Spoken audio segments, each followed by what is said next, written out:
दोस्तों, आज की फिल्म है द विच रिवेंज, जिसमें हम देखेंगे एक औरत की बदले की कहानी, जिसमें प्यार, विश्वासघात और अंधेरे शक्तियों का मेल है। ओलेना, एक प्राचीन जादूगरनी, अपने प्रेमी आंद्री के साथ एक खुशहाल जिंदगी जी रही थी, लेकिन रूसी सेना के हमले से उसकी दुनिया उजड़ जाती है। प्रियजन की हत्या के बाद ओलेना अपनी खोई हुई ताकत वापस पाती है, शिकारियों से बदला लेना शुरू कर देती है। ये सिर्फ एक हॉरर कहानी नहीं, बल्कि एक बहादुर औरत की आत्मशक्ति और साहस का प्रतीक है। इसलिए कहानी को स्किप मत करना, पूरा देखना। कहानी की शुरुआत होती है ओलेना नाम की एक लड़की से, जो अपने बॉयफ्रेंड आंद्री के साथ रूस में रहती थी।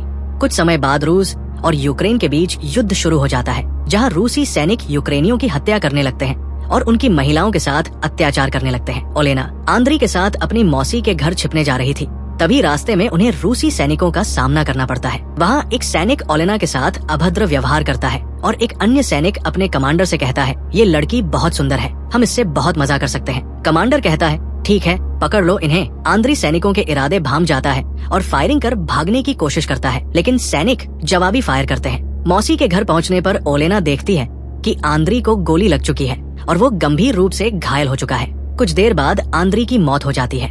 ओलेना रोते हुए अपनी मौसी से कहती है, आंद्री मेरा जीवन था, इस समय उसकी सबसे ज्यादा जरूरत थी, लेकिन उन्होंने उसे मार डाला, ये बहुत गलत हुआ है, अब उन्हें सजा मिलनी ही चाहिए। ये कहते हुए वो एक कुल्हाड़ी लेकर एक कमरे में जाती है और आईने के सामने खड़े होकर अपने खून से शक्ति प्राप्त करती है और ओलेना पूरी तरह बदल जाती है।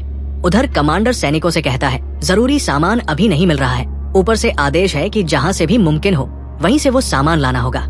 एक सैनिक पूछता है, मतलब हम किसी को मारकर लूटपाट कर सकते हैं और हमें सजा भी नहीं मिलेगी?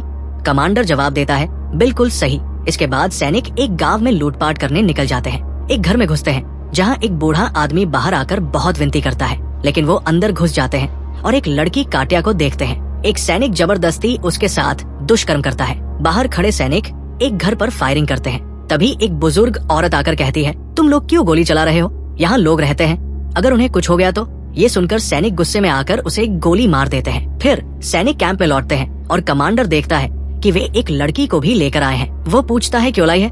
सैनिक जवाब देता है, चिंता मत कीजिए, बस थोड़ा मजा करेंगे। कमांडर कुछ नहीं कहता और चला जाता है। उधर ओलेना अब पूरी तरह बदल चुकी होती है और सैनिकों को मारने की तैयारी कर रही होती है। उसी रात सैनिक खाना बना रहे होते हैं, तभी एक सैनिक उल्टी करने लगता है। वो देखता है कि उसके मुंह से खून के साथ बाल निकल रहे हैं। थोड़ी देर बाद उसके मुंह से एक पेपर निकलता है, जिसमें लिखा होता है, यही जंगल तुम्हारी कब्र बनेगा, और वह दर्दनाक मौत मर जाता है। ये देखकर अन्य सैनिक डर जाते हैं। एक सैनिक काट्या के साथ बुरा व्यवहार कर रहा होता है। तभी कमांडर आता है और कहता है, इस लड़की को कहीं दूर छोड़ाओ और आगे से कोई भी लड़की यहाँ मत लाना। कमांडर के आदेश पर सैनिक काट्या को रास्ते पर छोड़ देता है। काट्या घर लौटते वक्त एक कार देखकर मदद मांगती है, तो ओलेना बाहर निकलती है और कहती है, क्या तुम बदला लेना चाहते हो? काट्या हामी भरती है। इसके बाद दिखाया जाता है कि कमांडर एक तांत्रिक स्थान पर पहुंचा है। वहाँ काट्या कहती है, तुम सब मरने वाले हो, और उसकी शक्ल बदलने लगती है। बाद में पता चलता है कि ये कमांडर का सपना था। उधर एक सैनिक पहरा दे रहा था, उसे कुछ आवाजें सुनाई देती है और जमीन पर पड़े पैसे देखकर वो ओलेना के जाल में फंस जाता है और यहीं पर सीन कट होता है। अगले दृश्य में सबके मोबाइल पर मैसेज आता है, यही जंगल तुम्हारी कब्र बनेगा।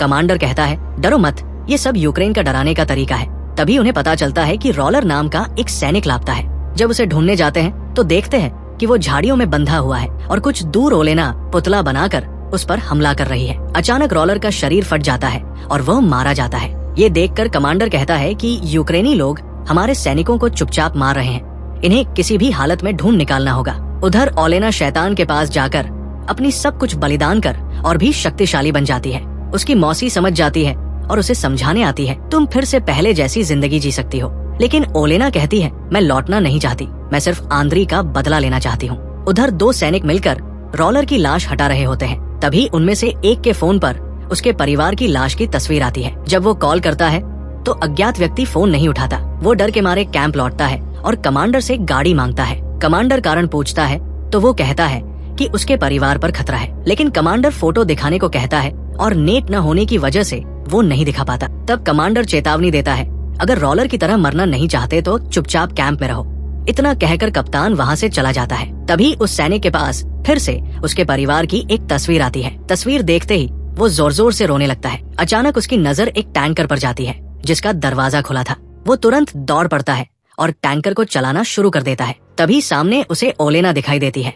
ओलेना उसे उत्तेजित करती है ताकि वो अपने ही सैनिकों पर हमला कर दे। इसके बाद ओलेना काले जादू की मदद से उसे अपने वश में कर लेती है और उसके हाथों से टैंकर की दिशा मोड़ देती है।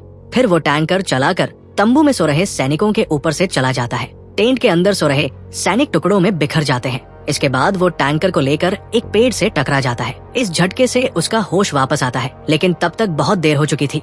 बाकी सैनिक उसे टैंकर से नीचे उतारते हैं और बुरी तरह पीटते हुए पूछते हैं, तूने ऐसा क्यों किया? वो जवाब देता है, वो एक औरत थी, मैंने कुछ नहीं किया। लेकिन कोई उसकी बात पर विश्वास नहीं करता। अगले दिन यूक्रेनी सेना उन पर हमला कर देती है। भागते हुए एक सैनिक बहुत दूर एक सुनसान जगह पर पहुंच जाता है जहां कोई नहीं था। तभी उसे साइकिल की घंटी की आवाज सुनाई देती है। मुड़कर देखता है तो उसके पास एक खून से सनी साइकिल खड़ी है। वही साइकिल उस औरत की थी जिसे उसने गांव में मार डाला था। ठीक उसी वक्त वह औरत उसके सामने आ जाती है। उसे देखते ही वो सैनिक एक गड्ढे में गिर जाता है। फिर वो औरत कप्तान का रूप लेकर उसे मार डालती है। जब बाकी सैनिक उसे ढूंढते हुए वहां पहुंचते हैं तो देखते हैं कोई उसके दिल को नोच रहा है। दूसरी ओर हम देखते हैं कि ओलेना वही दिल फाड़ फाड़ कर खा रही है। जब सैनिक उसका शव लेकर कैंप में आते हैं तो बाकी सब डर के मारे कांपने लगते हैं। एक सैनिक कहता है, ये इंसानों का काम नहीं, कोई शैतानी ताकत है जो हमें एक एक करके मार रही है। लेकिन कप्तान कहता है, ये सब यूक्रेनी लोगों का किया धरा है। सुबह होते ही सब देखते हैं कि मरे हुए सारे सैनिकों की लाशें गायब हो चुकी है।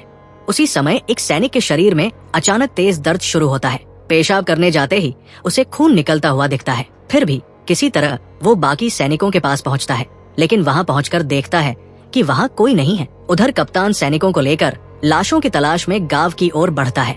रास्ते में वे एक पेड़ देखते हैं जहां उन मरे हुए सैनिकों के अंग लटके हुए थे और काले कौवे उन्हें नोच नोच कर खा रहे थे। ये खौफनाक नजारा देखकर एक सैनिक कहता है, ये हमारी सजा है, और फिर अपनी बंदूक निकालकर खुद को गोली मार लेता है। दूसरी ओर दर्द से तड़पता हुआ वो सैनिक किसी तरह गांव के पास पहुंचता है और मदद के लिए चिल्लाता है। तभी काटिया एक कुल्हाड़ी लेकर आती है और उसे 2 टुकड़ों में काट देती है। उधर बचे हुए सैनिकों में से एक कहता है, ये सब आत्माएं कर रही हैं, हम जानबूझकर मर रहे हैं, मैं इससे नहीं लड़ सकता, मैं घर जा रहा हूँ। तब कप्तान उसे गोली मारकर कहता है, अगर जिंदा रहना है तो कोई घर जाने की बात नहीं करेगा, चुपचाप मेरा पीछा करो। फिर सब खून के निशानों का पीछा करते हुए ओलेना के घर पहुंचते हैं। वहां पहुंचते ही 2 सैनिकों के बीच झगड़ा शुरू हो जाता है और थोड़ी ही देर में एक दूसरे को मार देता है। उधर 2 सैनिक ओलेना के तांत्रिक स्थल पर पहुंचते हैं और उसे देखकर डर जाते हैं। वे बेतहाशा गोलियां चलाने लगते हैं। तभी अचानक एक सैनिक का चेहरा अपने आप जलने लगता है। तड़पता हुआ वो कप्तान की ओर बढ़ता है। तब कप्तान आत्मरक्षा में उसे गोली मार देता है। इसके बाद कप्तान का सामना होता है ओलेना से। कप्तान ओलेना को मारकर उसके साथ जबरदस्ती करने लगता है, लेकिन बाद में उसे पता चलता है कि वो असली ओलेना नहीं बल्कि उनकी ही एक साथी थी। तभी असली ओलेना सामने आकर कप्तान को बेहद बेरहमी से मार डालती है और यहीं पर इस कहानी का अंत हो जाता है। तो दोस्तों, आज की कहानी कैसी लगी कमेंट करके जरूर बताना।